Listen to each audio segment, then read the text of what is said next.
Bismillahirrahmanirrahim. Assalamualaikum warahmatullahi wabarakatuh. Alhamdulillahilladzi an'amna binikmatil iman wal islam. Wa nusalli wa nusallimu ala khairil anam sayyidina Muhammadin wa ala alihi wa sahbihi wa man ihtada amma ba'du. Sahabat Indosyariah yang dirahmati Allah, dalam sebuah hadis riwayat Abu Dzar, beliau bertanya mengenai jumlah nabi kepada Rasulullah sallallahu alaihi wasallam. Aku berkata, "Wahai Rasulullah, ada berapa jumlah nabi?" Rasulullah lalu menjawab, "Jumlah nabi ada 120.000 orang." Kemudian aku berkata kembali, "Wahai Rasulullah, ada berapa jumlah rasul?" Rasulullah lalu menjawab, "Rasul ada 313 orang. Mereka sangat banyak." Hadis riwayat Ibnu Hibban. Dari banyaknya nabi-nabi Allah, salah satunya diceritakan dalam Al-Quran, yaitu Nabi Khidir alaihissalam dalam surat Al-Kahfi ayat 60 hingga ayat 82. Al-Khidir atau lebih familiar di Indonesia disebut Nabi Khidir adalah nama yang diberikan kepada seorang nabi misterius yang diyakini masih hidup hingga sekarang. Pada dasarnya, nama Khidir merupakan suatu gelar. Hal tersebut didasarkan pada sebuah hadis riwayat dari Abu Hurairah. Diriwayatkan oleh Abu Hurairah radhiyallahu an mengenai Nabi Khidir. Rasulullah Shallallahu Alaihi Wasallam bersabda, beliau dinamai Khidir karena beliau duduk di atas tanah putih. Tiba-tiba berguncang di belakang beliau berwarna hijau. Hadis riwayat Bukhari, Tirmizi, dan Ibnu Hibban. Ungkapan tanah putih yang dimaksud dalam hadis tersebut adalah sebuah tanah kering tanpa tumbuhan di atasnya. Sementara menurut Kamaluddin Ad-Damiri, sastrawan dan ahli fikih beraliran mazhab Syafi'i di Mesir, mengatakan adanya perbedaan pendapat mengenai nama asli beliau. Diketahui nama asli Nabi Khidir adalah Abul Abbas Balya bin Malkan bin Falik bin Anbar bin Salak bin Arfaksyad bin Sam bin Nuh alaihissalam bin Lumak bin Mutawaslik bin Idris alaihissalam bin Jar bin Mahlail bin Koinan bin Yanasi bin Sid bin Adam alaihissalam. Sedangkan Al-Imam Jalaluddin As-Suyuti dalam tafsir Ad-Dur Al-Mansur menukil hadis yang diriwayatkan oleh Ibnu Abbas. Sesungguhnya Nabi Khidir disebut Khidir lantaran setiap dia sholat di atas hamparan kulit putih, maka hamparan itu tiba-tiba berubah menjadi hijau. Menurut Ibnu Abbas, Khidir adalah seorang anak cucu Nabi Adam yang taat beribadah kepada Allah Subhanahu wa Ta'ala dan ditangguhkan ajalnya. Ibunda beliau berasal dari Romawi, sedangkan ayah beliau keturunan dari bangsa Persia. Mengutip dari buku berjudul Nabi Khidir karya M. Alwi, disebutkan bahwa Nabi Khidir dilahirkan di sebuah gua. Ketika Nabi Khidir masih bayi, ibunda beliau selalu memberikan susu kambing segar setiap hari. Suatu ketika Nabi Khidir diambil oleh seorang penggembala dan dididik hingga beranjak dewasa. Nabi Khidir kemudian tumbuh menjadi anak yang cerdas dalam hal tulis menulis dan membaca syuhuf dalam lembaran-lembaran yang diturunkan oleh Nabi Ibrahim. Selain kisah tentang Nabi Khidir yang mengajarkan tentang ilmu hikmah dan kebijaksanaan kepada Nabi Musa, asal-usul kisah lainnya tentang Nabi Khidir tidak banyak disebutkan. Keberadaan Nabi Khidir hingga kini pun masih menjadi misteri. Kendati demikian, masih banyak muslim yang mempercayai bahwa Nabi Khidir masih hidup hingga sekarang. Hal itu didasarkan pada pendapat yang menyebutkan bahwa beliau memperoleh amanah dari Allah Subhanahu wa Ta'ala untuk mengajarkan ilmu hikmah kepada para wali. Dalam kitab karya Syekh Muhammad bin Ahmad dijelaskan bahwa Rasulullah Shallallahu Alaihi Wasallam bersabda, ada seseorang anak dari Sam bin Nuh alaihissalam telah meminum air kehidupan, lalu ia bisa hidup hingga lama. Maka pergilah Raja Zulkarnain dan Nabi Khidir untuk meminum air kehidupan tersebut. Hanya saja yang berhasil menemukan air tersebut adalah Nabi Khidir dan Raja Zulkarnain tidak. Selain Nabi Khidir, ada 3 orang nabi lainnya yang diyakini masih hidup hingga saat ini. Ketika nabi tersebut antara lain Nabi Idris alaihissalam, Nabi Ilyas alaihissalam, dan Nabi Isa alaihissalam. Nabi Khidir juga dipercaya memiliki sebuah amalan yang apabila dilakukan secara rutin, amalan tersebut bisa untuk mengabulkan segala hajat. Amalannya yaitu Bismillahirrahmanirrahim. Bismillahi masyaallah, la yasuqul khaira illallah.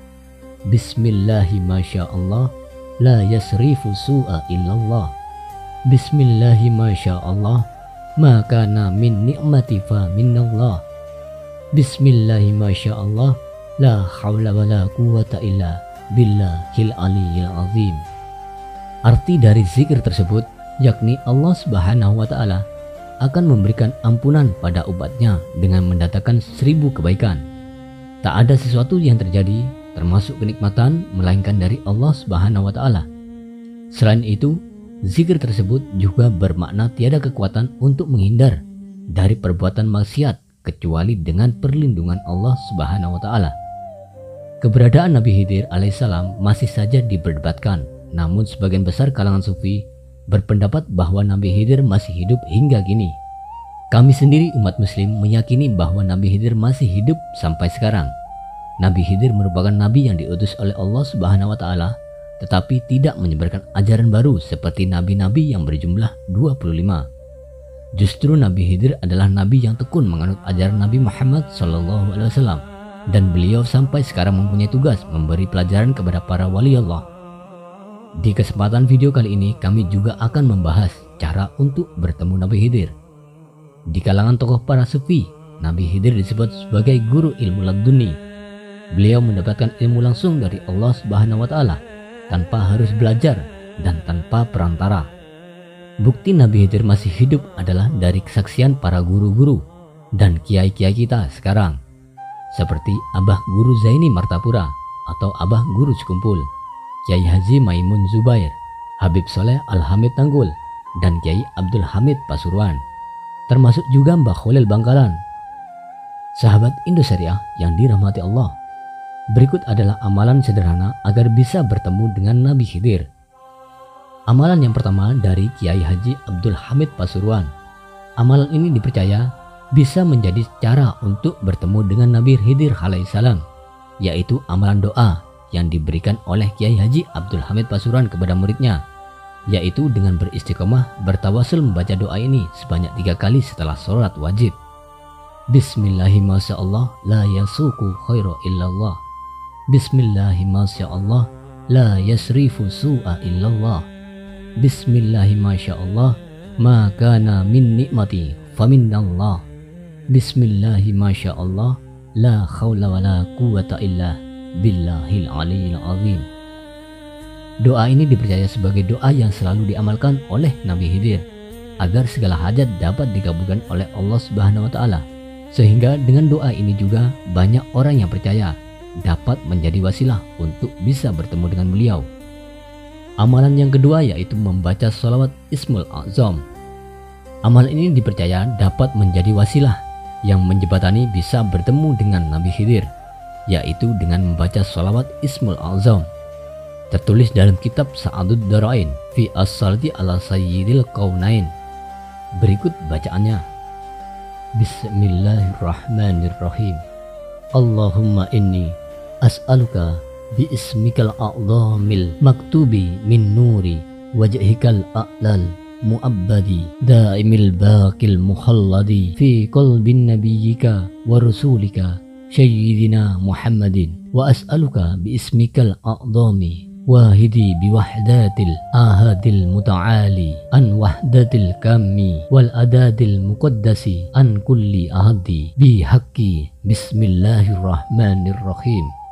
Qul huwallahu ahad, Allahus samad, lam yalid walam yulad walam yakul lahu kufuwan ahad, an tusalli ala sayyidina Muhammadin syirri hayatil wujudi wassababil a'zami likulli mujudi salatan tusabbit fi qalbil iman wa tuhaffidunnil Qur'an wa tufahhimunni minhul ayati wa taftahli biha nurul jannati wa nurul na'im wa nurun nadari illa wajhikal karim wa ala alihi wa sahbihi wasallam. Amalan yang ketiga yaitu membaca surat Al-Fatihah kepada Nabi, ibunda beliau dan ayah beliau. Caranya yaitu mengirimkan Al-Fatihah untuk Nabi Khidir. Hal ini dilakukan pada saat setelah selesai sholat isya dan sholat subuh. Amalan ini dilakukan setiap hari dengan keyakinan bahwa Nabi Khidir akan menyubai kita. Hal ini juga harus didasari dengan maksud dan tujuan tertentu. hanya tujuan yang baik yang akan membuat Nabi Khidir akan menjumpai kita, tentunya dengan hati yang tulus. Yang kedua, mengirimkan Al-Fatihah untuk ayah beliau. Nama ayah Nabi Khidir adalah Mulkan bin Qoli. Hal ini bisa dilakukan setelah melaksanakan sholat zuhur. Lakukan amalan ini sehari-hari dengan tujuan meminta izin kepada ayah Nabi Khidir agar anak beliau yang bernama Nabi Khidir mau menjumpai kita. Tentunya hal ini juga harus dilakukan dengan hati yang tulus. Yang ketiga, mengirimkan Al-Fatihah untuk ibunda beliau. Nama ibu dari Nabi Khidir adalah Alha bin Faris. Lakukan amal ini setelah selesai melakukan sholat asar dan maghrib, seraya meminta izin kepada sang ibunda beliau agar Nabi Khidir mau bertemu dengan kita. Amalan-amalan ini haruslah didasari dengan hati yang ikhlas semata-mata karena Allah Subhanahu wa Ta'ala. Cara mengirimkan Al-Fatihah bisa dilakukan dengan banyak cara. Yang penting tujuan utamanya adalah mengirimkan Al-Fatihah tersebut. Sahabat Indosyariah yang dirahmati Allah, mohon untuk tidak memperdebatkan bahasan dari kami. Sebagai muslim, kita hanya diwajibkan untuk mengimani apa yang sudah diceritakan dalam Al-Quran maupun hadis. Tetap bersihkan hati agar senantiasa kita selalu bertakwa kepada Allah Subhanahu wa Ta'ala. Semoga video ini bermanfaat dan menambah keberkahan hidup kita, menambah ketakwaan kita kepada Allah Subhanahu wa Ta'ala, kecintaan kita kepada baginda Rasulullah Sallallahu Alaihi Wasallam, dan saran pribadi dari kami agar selalu mengingat sholawat Sallallahu ala Muhammad. Dengan sholawat segala urusan akan jadi mudah, rezeki bertambah dan berkah. Akhirul kalam, wabillahi taufiq wal hidayah, warridha wal inayah. Wassalamualaikum warahmatullahi wabarakatuh.